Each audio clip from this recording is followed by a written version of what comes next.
గారు చూస్తూనే ఉన్నారు. నిన్న రాత్రి వరకు కూడా 4 రోజులు 5 బంధువులు ఆంధ్రప్రదేశ్ నుంచి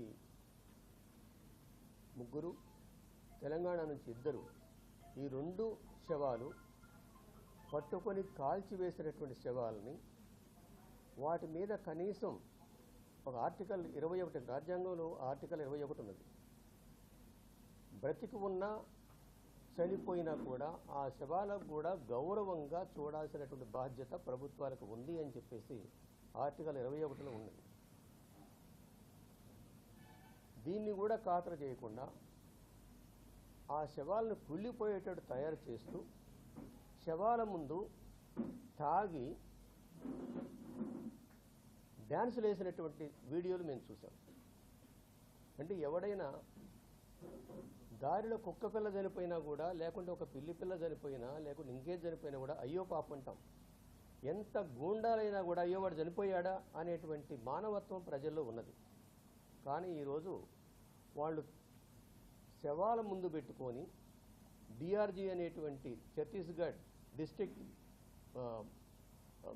రిజర్వ్ గార్డ్స్ అనేటువంటి వాళ్ళు డ్యాన్స్లు వేసినటువంటి వీడియోస్ కూడా మనం చూసాం. ఈరోజు మేము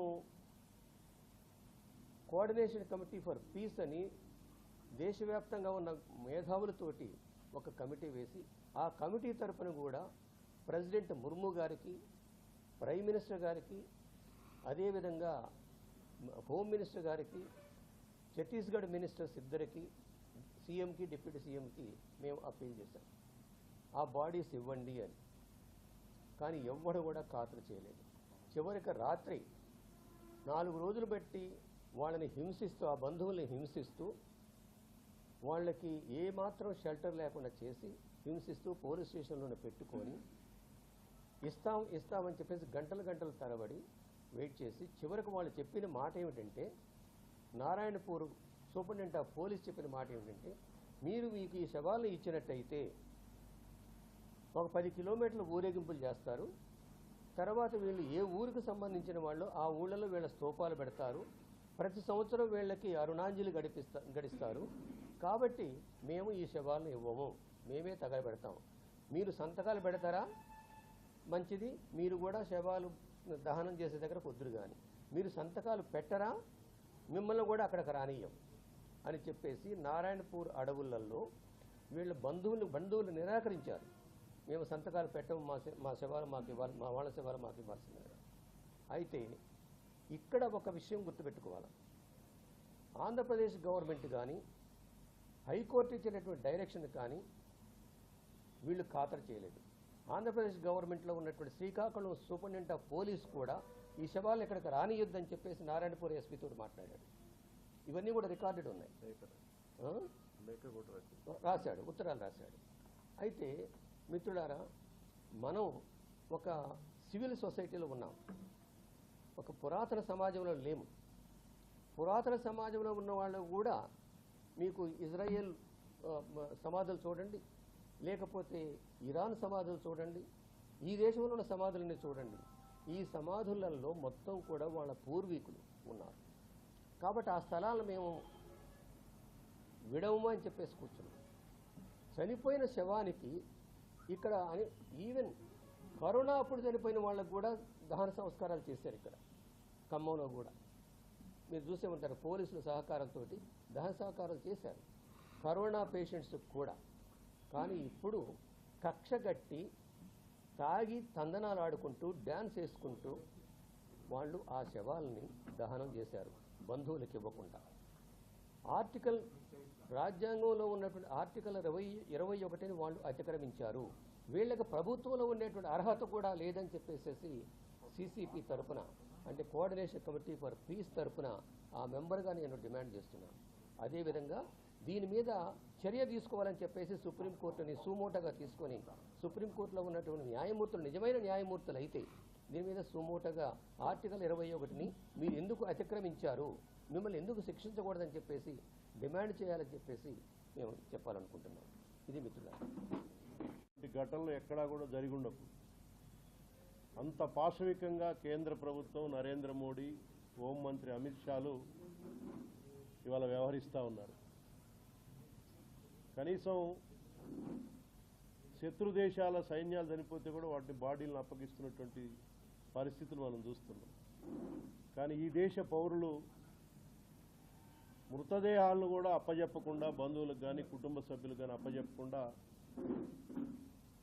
ఒక పాశవికమైనటువంటి పద్ధతుల్లో ప్రభుత్వం, కేంద్ర ప్రభుత్వం వ్యవహరించడాన్ని మేము తీవ్రంగా ఖండిస్తున్నాం. అడ్వకేట్ జనరల్ ఛత్తీస్గఢ్ హైకోర్టుకి స్పష్టంగా హామీ కూడా ఇచ్చాడు. పోస్ట్ మార్టం అయిన తర్వాత బంధువులకు అప్పజెప్పేటువంటివి చేస్తామని చెప్పేసి హామీ ఇచ్చి కూడా దాన్ని కూడా ఇవాళ ధిక్కరించి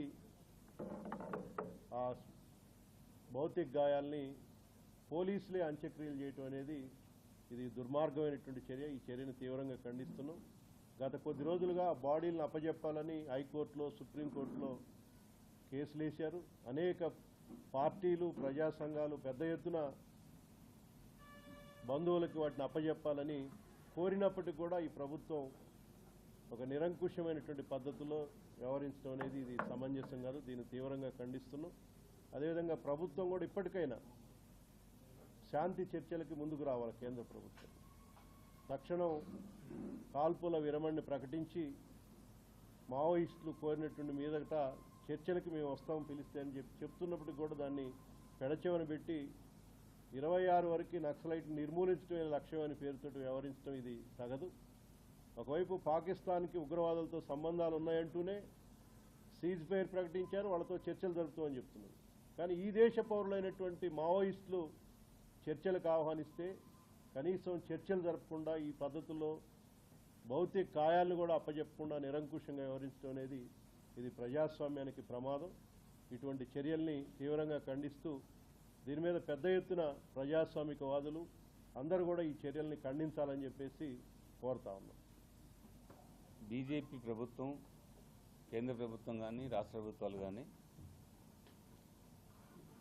మావోయిస్టుల మృతదేహాలను చూసి కూడా భయపడుతున్నాయి అర్థమవుతుంది. చంపేశారు, చంపిన తర్వాత కూడా సాధారణంగా ఫార్మాలిటీస్ పోస్ట్ మార్టం పూర్తి చేసిన తర్వాత బంధువులకు అప్పగించడం కనీస పద్ధతిగా ఉంది.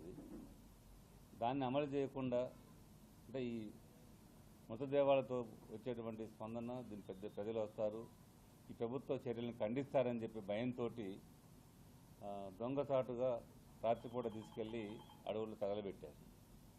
ఇప్పుడు మిత్రులు చెప్పారు, అంతకుముందు కోర్టు కూడా హామీ ఇచ్చారు.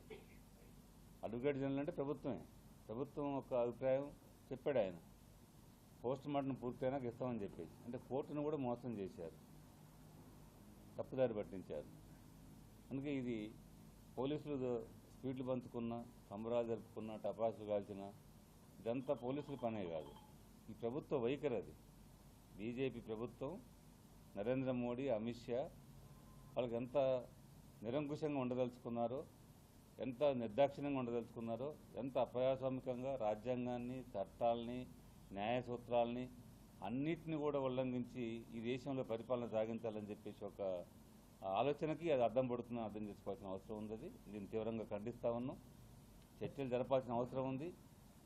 దాదాపు దేశవ్యాప్తంగా అనేక ప్రజా సంఘాలు, రాజకీయ పక్షాలు, వామపక్షాలు, ప్రజాస్వామికులు డిమాండ్ చేశారు. అయినా ప్రభుత్వం పెడతామని పెడతా ఉంది. ట్రంప్ ఆదేశిస్తే పాకిస్తాన్తో చర్చలు జరిపిన ప్రభుత్వం, లేదా 26 మంది అమాయకులను చంపిన ఉగ్రవాదుల మీద దాడులు చేయకుండా ఆగిన ప్రభుత్వం, ఈ దేశంలో ప్రజల కోసం, ఆదివాసీల కోసం, వాళ్ళ హక్కుల కోసం పోరాడుతున్న వాళ్ళ మీద చర్చలు జరపకుండా నిర్మూలిస్తామని చెప్పి అనడం అంటే ఈ ప్రభుత్వం ప్రజాస్వామ్యం పట్ల ఈ ప్రభుత్వం నమ్మకం లేదు. హింసతోటే, రక్తపాతంతో ఈ దేశంలో తన పరిపాలన సాగించాలని చెప్పి ఆలోచిస్తుంది. దీన్ని తీవ్రంగా ఖండించాల్సిన అవసరం ఉంది. అందరూ ఖండించాలని చెప్పి తెలుగు రాష్ట్రాల ప్రభుత్వాలు కూడా ఒక రకంగా మౌనం వహించి బీజేపీ వైఖరికి మద్దతు పలుకుతూ ఉన్నారు.